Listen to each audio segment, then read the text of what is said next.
The morning of my wedding, I sat completely still while a woman I had known for 40 minutes zipped up my dress. Outside the bridal suite window, the sky over Portland was doing something beautiful. That thin gold light that comes through in October when the clouds decide to cooperate for exactly 1 hour before the rain returns. The room smelled like hairspray and white roses and the jasmine candles someone had lit on the windowsill. Someone had pressed a glass of champagne into my hand 20 minutes earlier. It was still full. My phone was face down on the vanity. I already knew what was on it. I hadn't checked yet, not because I was afraid, but because I needed 30 more seconds of pretending the morning was what it was supposed to be. The light coming through the gauze curtains.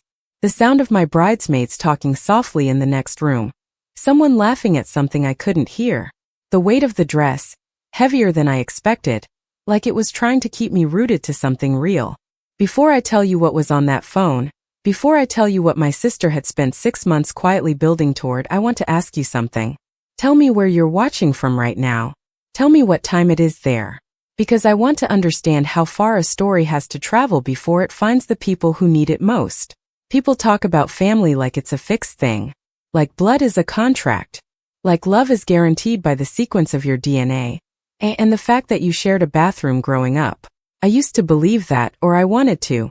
For most of my life, wanting was the closest I could get. Before this story is over, I will tell you what I think family actually means. What it costs. What it doesn't owe you just because you were born into it. But right now, I am sitting in a bridal suite in Portland, Oregon. The dress is on. The flowers are done. In 3 hours I am going to walk toward the man I chose, the man who chose me back, in front of every person we love. And my sister had done something to make sure that when I got there, the room would already be cracked. I picked up my phone. The first message was from the venue coordinator. Timestamp 7:14 a.m. It said, Asterisk just confirming the room reset for 180 guests per the update call earlier this week. See you at 2. Asterisk I put the phone back down. The champagne glass was still full. Somewhere in the building, I heard the faint sound of a door closing. And I understood, in the particular way you understand things you have spent years half expecting, that the morning was no longer the thing it had been 20 seconds ago. I took one breath. Then I picked the phone back up. Because I had not spent 34 years learning how to be steady just to fall apart in a room that smelled like jasmine. My name is Maya Callahan. I design parks.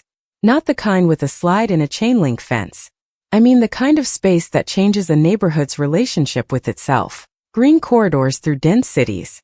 Watershed parks that manage stormwater and give people somewhere to breathe. Pocket meadows in industrial blocks. I have spent 15 years figuring out how to make room for living things in places that were not designed with them in mind. I tell you this because my work is the truest version of who I am. I believe in deliberate design. I believe that a space either serves the people inside it or it doesn't, and that pretending otherwise is the most exhausting form of politeness. I believe that sometimes a thing needs to be redesigned from the ground up, not patched, not sanded down, rebuilt. I grew up in Salem, Oregon, in a house where my mother grew dahlias along the front fence and my father kept the lawn immaculate on principle. From the outside, the Callahan house looked like a family that had things under control. 2 daughters, 2 incomes, a golden retriever named after a president, an annual Christmas card mailed before December 10th without fail. From the inside it looked like Dana. My sister is 3 years older than me. She is the kind of person rooms rearrange themselves around. Not because she is cruel in obvious ways. She is not a screamer, not a tantrum thrower, not the villain of a simple story. She is magnetic. She is funny. She is the first person to remember your birthday and the first person to mention, in front of the right audience, that you once failed your driving test twice. She has that precise talent for making you feel loved and slightly diminished at the same time, so that you walk away confused about which one was true. Growing up, adults thought Dana was spectacular. Teachers, aunts, neighbors, our parents' friends. She had this laugh, the kind that made people feel chosen for having caused it. My mother called it her gift. My father called her his firecracker. I was quiet where Dana was loud, particular where she was sprawling, and for most of my childhood I understood without anyone explaining it that these were not equally valued qualities. There is a memory I have carried for a long time. I was 11. Dana was 14. We had both submitted watercolor paintings to a regional art competition. My mother had signed us up together. The way she did things, bundling us as a unit even when we weren't. I spent 3 weeks on mine. A map of our neighborhood as I imagined it would look from above, every roofline and tree and alley accurate because I had walked all of it on purpose. I was already, even then, interested in how places were built. Dana painted a portrait of our mother. It was beautiful. Loose and expressive and full of that particular warmth that poured out of Dana whenever she wanted something to pour. She finished it in an afternoon. She won. I placed third. Our mother cried with pride at the ceremony and squeezed Dana's hand and looked over at me and said, with the kindest possible face, "Yours was so detailed, sweetheart." I nodded. I said thank you. I folded my third-place ribbon into my jacket pocket while nobody was watching, and I thought, not bitterly, just factually, the way an 11-year-old processes the world. Asterisk, that's how it works, then. Asterisk, I learned to build things that didn't require applause to hold together. I learned to do excellent work in silence and let it speak on its own schedule. I studied landscape architecture at Oregon State. I interned with a firm in Seattle that was building a trail network through a former rail corridor. I was good at the parts of the job nobody liked, the drainage models, the soil reports, the 3-hour agency meetings where you had to know your data cold because someone would always try to dismantle it. I was precise, and precise turned out to be useful in ways that dramatic never quite managed. By 28, I was a senior designer at a firm in Portland that worked exclusively on public space projects. By 32, I had my own small studio. I had a lease I paid on time. I had a kitchen where I cooked on Sundays. I had a life that was mine in the specific way a thing is yours when you have assembled every piece of it yourself, without anyone handing you the instructions. And then I had Elliot. He came into my life the way good things sometimes do, sideways, and at a moment when I wasn't looking for anything. We were both reviewing a project proposal at a city planning meeting. He was the structural engineer on a pedestrian bridge component. I was the landscape lead. He asked one question during the public comment period that was so precisely right, about how the bridge's shadow would fall during peak summer hours and whether that affected my planting plan, that I turned to look at him with something that probably resembled suspicion. Nobody at a city planning meeting asks the right question. This man had just asked the right question. We talked for 40 minutes after the meeting in the parking lot of the municipal building. He had a thermos of coffee and offered me some without making it awkward. He talked about load distribution the way I talk about root systems. We are, I would later understand, the same kind of person. We build things for people who will use them without ever knowing our names, and we find that satisfying in a way we don't always know how to explain to people who need credit to feel like the work was worth doing. He asked for my number. I gave it to him. 6 years later, he asked me to marry him on a trail I had helped design, in a park where the native grasses were finally mature enough to move the way I'd always planned they would, and I said yes before he finished the sentence. That is who Elliot is. He is the person who waited until the grasses were ready. Before I tell you what my sister did to our wedding, I want you to understand exactly how much it meant. Not in the abstract, not in the way weddings are supposed to mean something. I mean in the specific architectural way. I had spent my entire life building carefully. Elliot was the one room in everything I had built where I let myself be fully present. Not useful. Not precise. Not strategic. Just there. Dana knew that. She had known it from the moment I called to tell her we were engaged. The call lasted 12 minutes. I know because I checked afterward, the way you review evidence you suspected you'd need. I had called her from the trail, still in the same park, Elliot standing nearby trying to give me privacy and not quite managing it because he kept smiling so wide it was distracting. Dana answered on the third ring. I told her. She said, "Oh." Then she recovered, and her voice went warm and effusive and I could hear her smiling, that specific smile that never quite reached all the way. She said congratulations. She said she was so happy for me. She said Elliot was wonderful and that she had always known this was coming. She had never said any of those things before. Not once in 6 years. There was a pause, just a breath long, and then she said, "You know, I always thought I'd be the one with the ring first."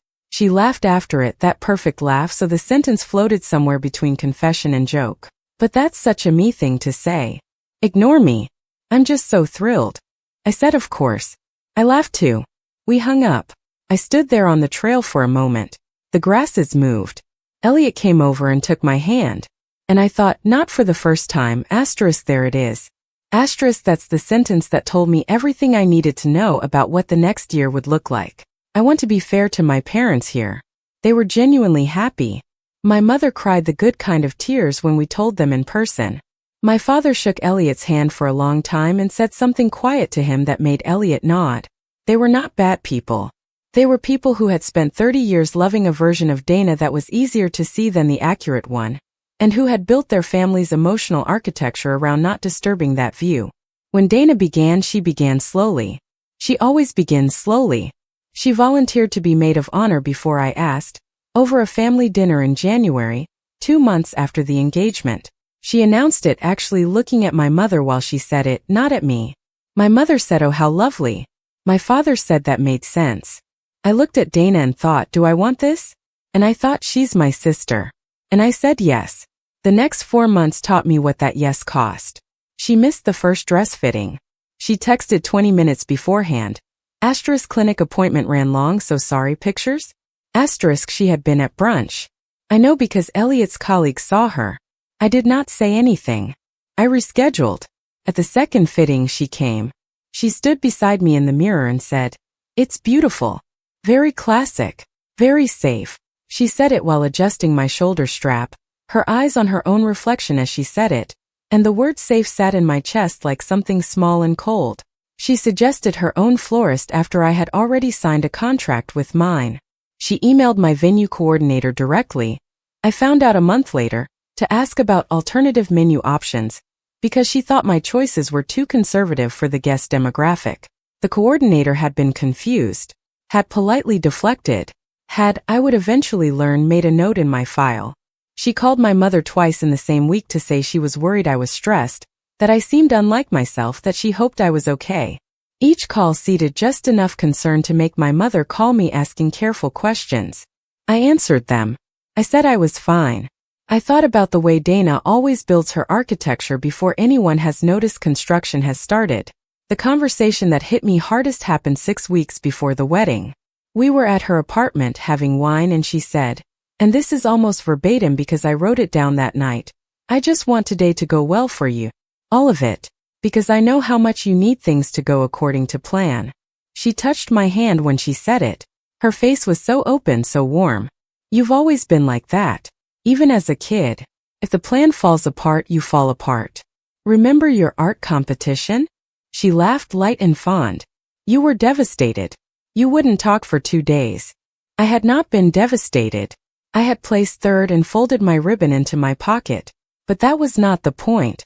The point was that she had just described me, gently, lovingly, in the softest possible voice, as someone fragile. Someone who could not survive disruption. She had planted that image in the room and watered it with a laugh so that nobody could accuse her of cruelty. Asterisk she means well. That's just Dana. Asterisk I had heard those 5 words my entire life. They were the family's permission slip, renewed automatically, never expiring. I had spent years deciding they were not worth contesting. I was wrong. I just did not know yet what Dana was building. I want to tell you something before I go further. Dana is not unhinged. She is not the unstable, dramatic villain of a simple story. That would have been easier. Easier to see, easier to name, easier to stop. What makes Dana dangerous is the opposite of instability. She is methodical. She is patient.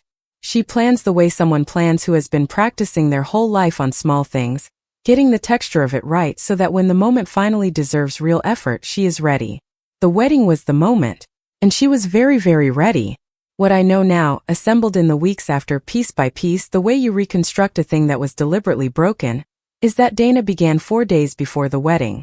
She called the venue.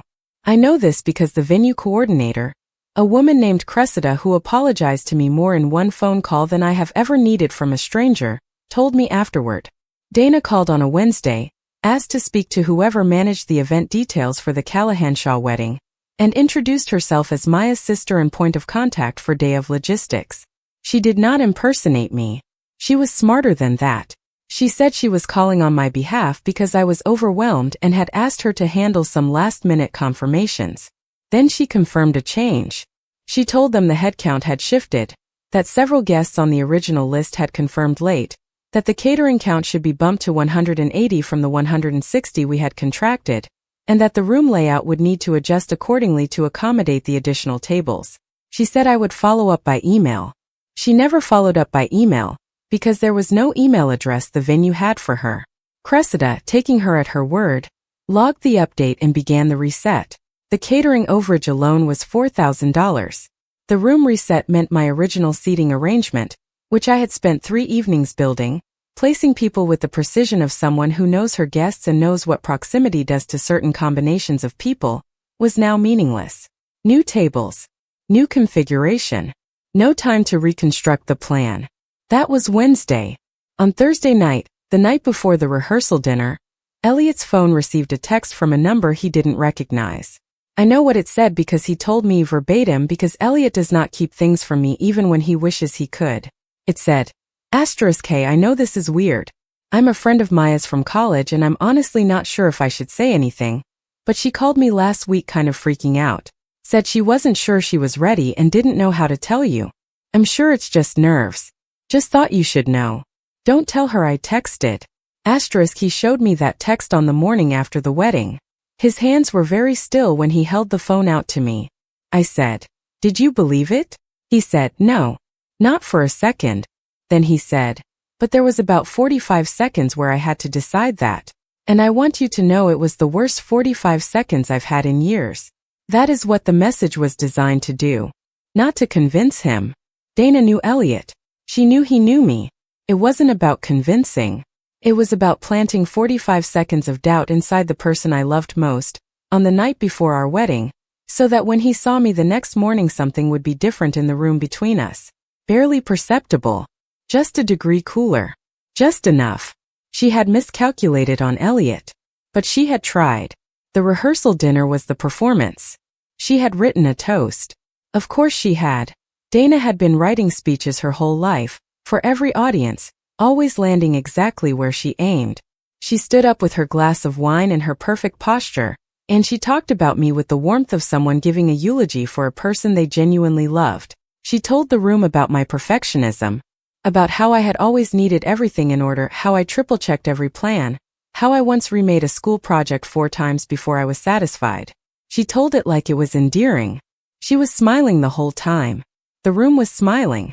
She mentioned in passing that I had always been the careful one, not the spontaneous one, not the one who took risks, but the one who measured twice and never quite cut. She laughed. Everyone laughed, including me, because I knew better than to be the only person in the room not laughing at the gentle joke about the bride. She mentioned a relationship I had in my mid-20s that ended badly. She framed it as a testament to my resilience. But she said his name. And she looked at Elliot when she said it. Just briefly. Just enough. She closed by saying that she had always known I would find someone patient enough for me. Maya needs someone who can wait, she said. She's worth the wait. She's just not always easy. She raised her glass. To Maya and Elliot. May he always have the patience she requires. The room drank. I drank.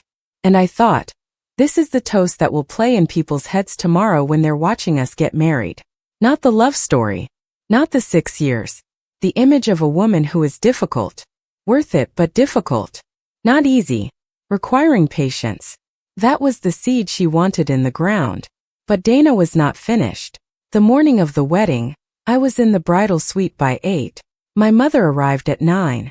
My bridesmaids were doing hair, doing makeup, doing the specific beautiful chaos of a wedding morning. I was calm. I am always calm in the morning.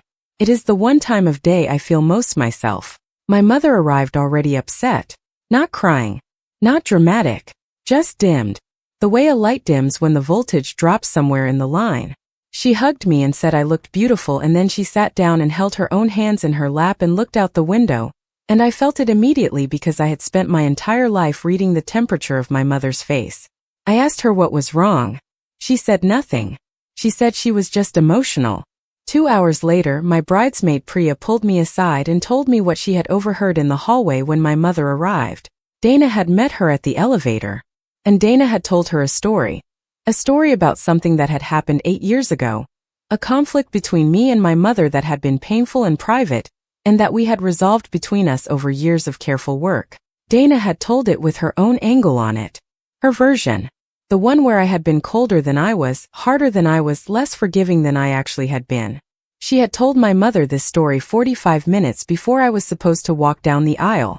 So my mother sat in the bridal suite on my wedding morning holding her own hands because she was turning over a version of me she didn't quite recognize but couldn't entirely dismiss, because Dana had delivered it with love, with concern, with that perfect texture of a person who is sharing something painful precisely because she cares.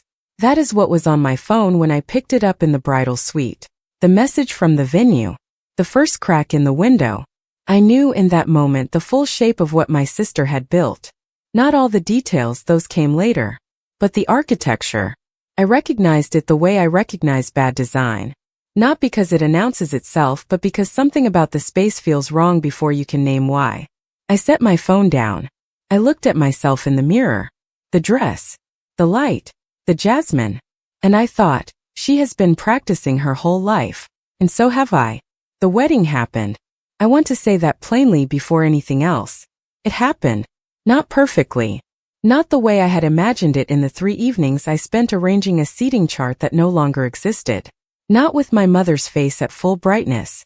Not without the 45 seconds that had lived in Elliot's chest the night before and that I could see, faintly, in the set of his shoulders when he first saw me come through the chapel door. But it happened. He was standing at the end of the aisle, and when I appeared, when the doors opened and the October light came in behind me and the guests turned and rose, his face did the thing that made every other thing in the room irrelevant. He did not look relieved. He did not look like a man who had spent 45 seconds deciding. He looked like a man looking at the specific person he had been moving toward for 6 years, and finding exactly what he expected to find. His eyes went a little bright. He pressed his lips together like he was trying to hold something and that was too big to hold. His hands were clasped in front of him very still, and one thumb moved over the other in this small unconscious circle. And I noticed it because I know his hands. I walked toward him. The room was imperfect. 2 extra tables near the back that I hadn't designed. My mother in the front row with that dimmed look she was trying so hard to override. Dana 3 rows back in a dress so beautiful it was designed to be noticed. She smiled at me as I passed. There was something in that smile. Small and satisfied beneath the warmth, the way a signature is hidden in a painting. She had done everything she intended to do. She was watching to see what survived it. I kept walking. The officiant forgot to pause for the candle ceremony and had to backtrack. A small thing. A visible stumble. In my peripheral vision I saw Dana press her hand to her mouth, covering a smile, not a gasp. I saw it. I felt it land in my chest like something with a sharp edge. I did not look at her. I looked at Elliot. I thought, she wanted this room to be cracked. She wanted me to stand here and feel the fractures in everything around me, and know she had made them. She wanted that to be the memory I carried out of this room. But here is what Dana misunderstands about me. Has always misunderstood. I don't need the room to be perfect. I need the thing at the center of it to be true. And Elliot was true. He had been true for 6 years, and he was true standing there with his quiet eyes and his still hands and his voice, when he spoke his vows, steady enough to fill the whole room. I said my vows. My voice did not shake. I had written them to be honest rather than beautiful, and I think that is why they worked. When they announced us husband and wife and Elliot kissed me and the room came up around us in sound and warmth, I felt Dana's smile from 3 rows back. I let her have it. She would not have it for long. Before I continue, I want you to understand something about the days that follow a wedding. There is a specific exhaustion that settles in after. Not just physical. Emotional inventory.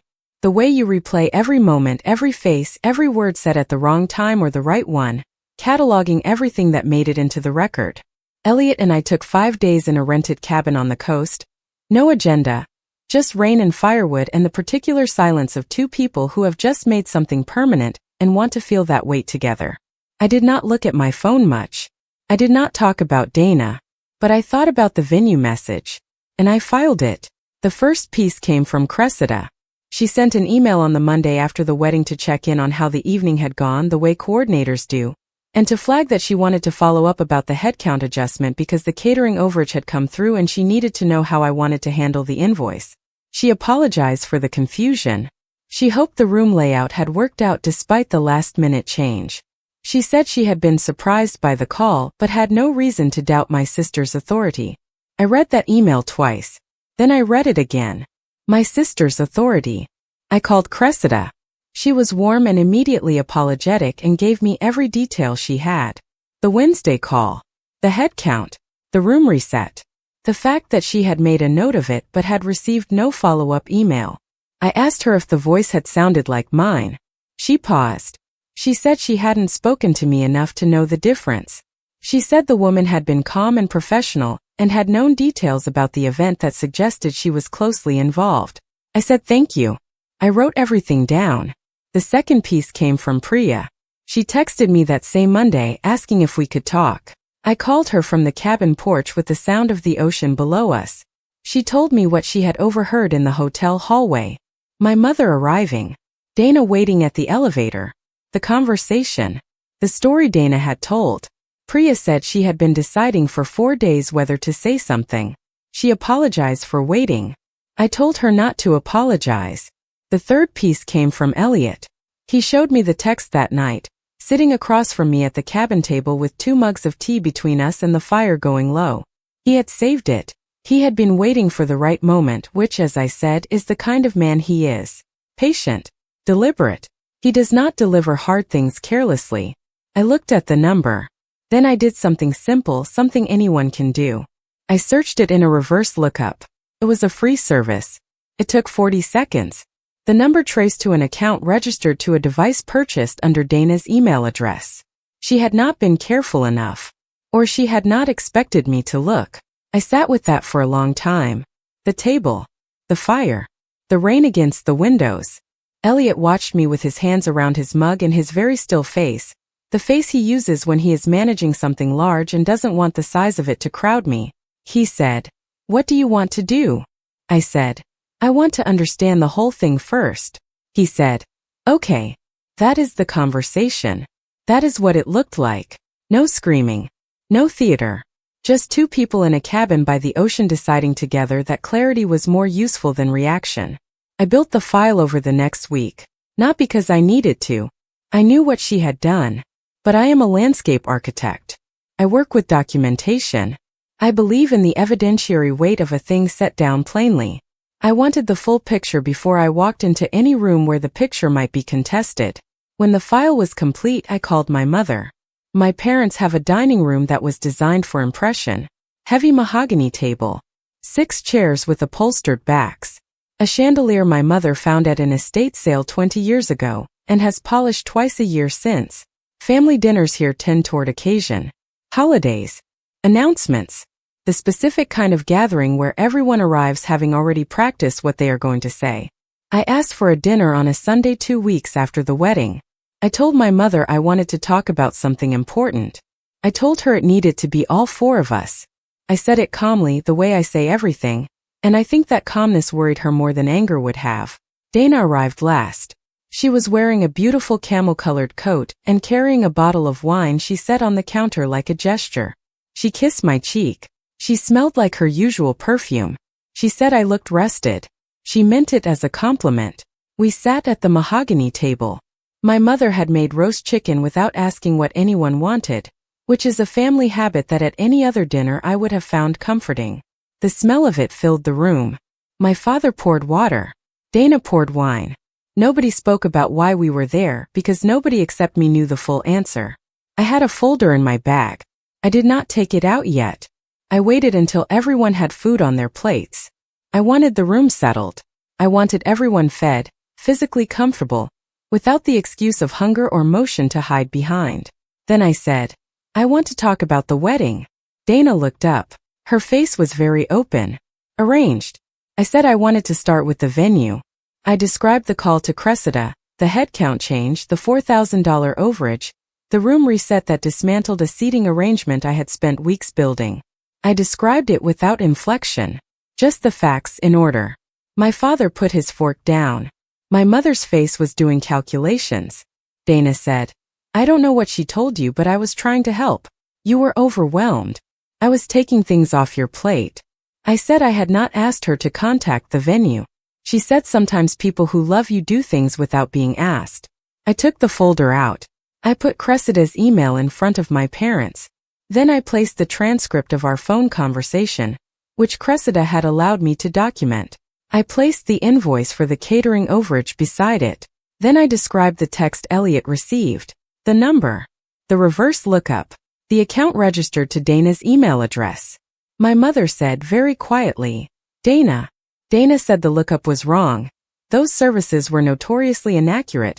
She didn't know anything about any text. I said I also wanted to talk about the conversation she had with our mother in the hotel hallway on the morning of my wedding. The story she had told. The version of an 8-year-old wound she had chosen to surface 45 minutes before the ceremony. My mother's face went still. She had known all along, I think, what she had been handed that morning. She had just needed someone to say it plainly. Dana said she had been worried about our mother. Said she had only been honest. Said that if telling the truth was now a crime in this family, then she didn't know what we were doing here. I said, "You told a story that made me look cold. On my wedding morning. To my mother. You chose that morning and that moment specifically." She said, "I shared something that was true." I said, "You shared it with intent. That's not the same thing." My father said he thought we should all just take a breath. My mother said she agreed that this was getting heated. Then she said the 5 words I had been waiting for my entire life. She looked at me and said, "You know how Dana is. I had prepared for this moment. Not with a speech. Not with another document. With one thing. A question." I said, "Yes. I do. Do you?" The room was very quiet. The chandelier hummed faintly. The chicken sat cooling on everyone's plates. I didn't wait for the answer. I said, "You have spent my entire life explaining Dana to me as though her behavior was a weather pattern. Something that just happened. Something nobody chose. You called her a firecracker. You said she means well. You said that's just Dana. Every single time she did something that hurt me, you handed me those 5 words as if they were comfort and expected me to absorb the cost." I paused. "I'm not angry. I want you to understand that. But I am done pretending the explanation is the same thing as an apology." Dana started to speak. I looked at her and she stopped. I don't know what was in my face. Whatever it was, it worked.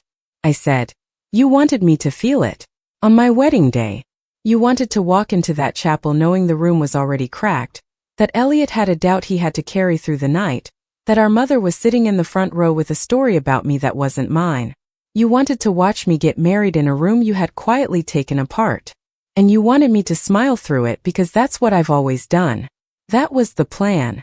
She said nothing. I said, "The plan didn't work the way you hoped. But I want you to know I see every piece of it. I see what you built and why you built it and what it cost you to build it.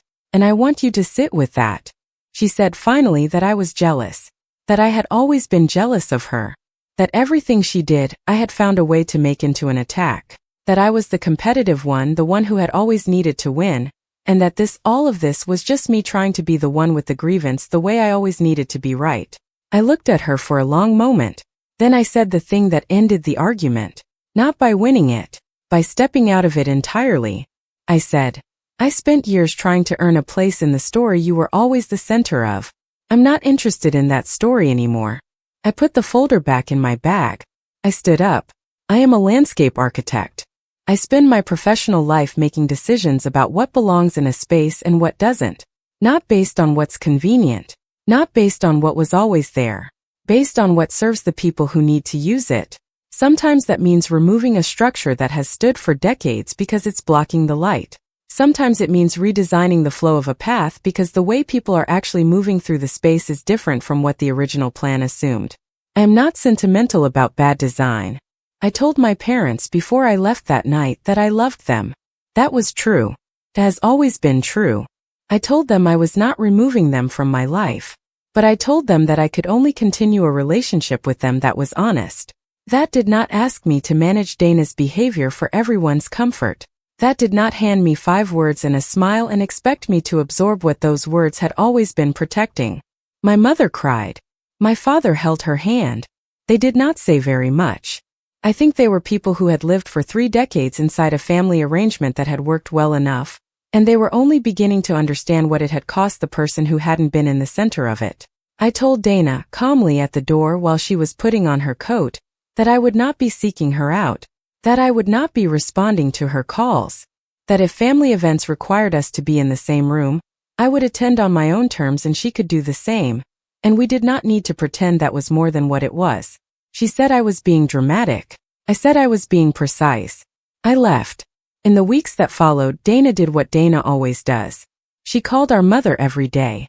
She texted mutual friends versions of events that cast her as the person who had tried to help and been misunderstood.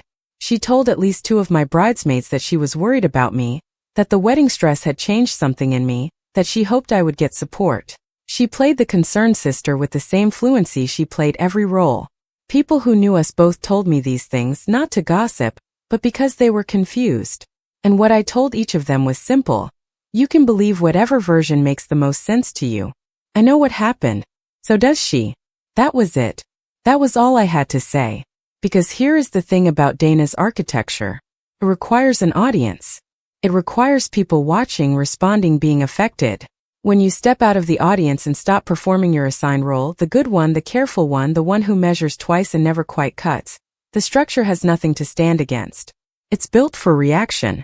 Remove the reaction and it's just a woman in a room, telling a story to herself. I had been the audience my whole life. I was done. It has been 14 months. Elliot and I moved into a house with a south-facing garden that I am rebuilding from scratch. Lawn out. Native species in. 3 zones of bloom so something is always flowering no matter the season. He built me a potting bench in the side yard. Took him 2 weekends. He never mentioned it was taking long. My work has been the best it has ever been. I don't say that the way people say it in interviews as a neat line. I say it because I have a theory about why it's true. I spent most of my adult life managing a low-level alertness, tracking Dana's position, anticipating the next thing, making myself smaller in family spaces so nothing would be disturbed. That alertness took up room. When it left, something else moved in. Space for the work. Actual space. It turns out you design better parks when you're not managing a background threat. My parents and I have dinners. They are different now. More honest. Not perfectly honest, old habits are architectural too, they take time to redesign, but moving in that direction. My father started therapy in the spring, which I did not expect and which I found quietly, unexpectedly moving. My mother and I had one conversation about 3 months after the dinner that I want to tell you about. We were at her kitchen table. Dahlias in the window. Afternoon. She made tea without asking because she already knew how I took it, and that small automatic knowledge is its own kind of love when you let it be. She said, and she said it looking at the table, not at me like the honesty required looking away. I think I asked too much of you.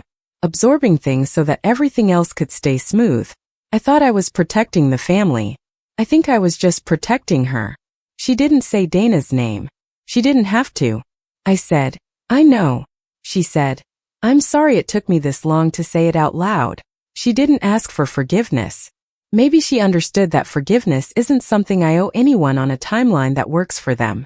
Or maybe she just wanted the truth to exist somewhere outside her own head for once. Either way, I was grateful. Not because it fixed anything, but because it was real. And real is the best material there is to build with. Dana, last I heard, is still Dana.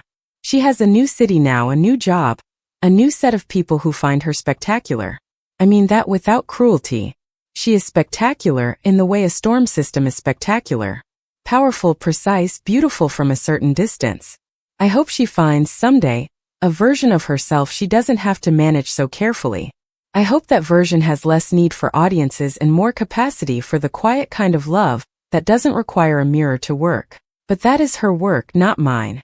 I design spaces for people I will never meet. I plan for the way light falls on a path at 4 in the afternoon in November, because someone will walk that path and the quality of light will matter to them, and I believe that caring about things you can't see is not wasted. It's actually the whole job. Good spaces don't happen by accident. They happen because someone stood at the edge of what existed and decided what should stay, what needed to go, and what would be built in the space that was left. And then they drew the line. I drew mine. If you've stayed with me this long, I want to look at you directly for a moment. You probably have a Dana. Maybe it's a sister. Maybe it's a mother, a best friend, a colleague who smiles at you the way people smile when they know something you don't yet. Maybe it's someone you love who has spent years making you question whether the problem was them, or whether the problem was you for noticing. Here is what I want you to hear. You are allowed to design your own space. You are allowed to look at what has been built around you, What you've been absorbing, managing, excusing, explaining to yourself in the language of love and family and loyalty, and decide it doesn't serve you. You are allowed to be a person who is not an audience for someone else's performance. You are allowed to draw the line. Not in rage. Not in explosion. Not in the dramatic moment that everyone will remember and talk about for years. In the quiet way of someone who has finally understood the full shape of what they've been living inside, and decided to build something else. Forgiveness is not a door. Boundaries are not cruelty. And the people who tell you otherwise are usually the people who benefit most from you remaining confused about the difference. I stood in a bridal suite on an October morning with my phone in my hand, and the smell of jasmine in the air, and the whole weight of what my sister had built pressing against the glass. I put the phone down. I let the woman zip up my dress. I walked toward the man who was standing at the end of the aisle with his very still hands and his quiet eyes. I did not let her have that room. Neither should you. Family is not proven by blood. Family is proven by who stays when staying costs something. By who tells you the truth when the lie would be easier for them. By who stands at the end of the aisle with still hands and bright eyes and makes you feel, in a room you built together, that you finally belong somewhere. Build that room. Draw the line. And don't look back to see if she's watching.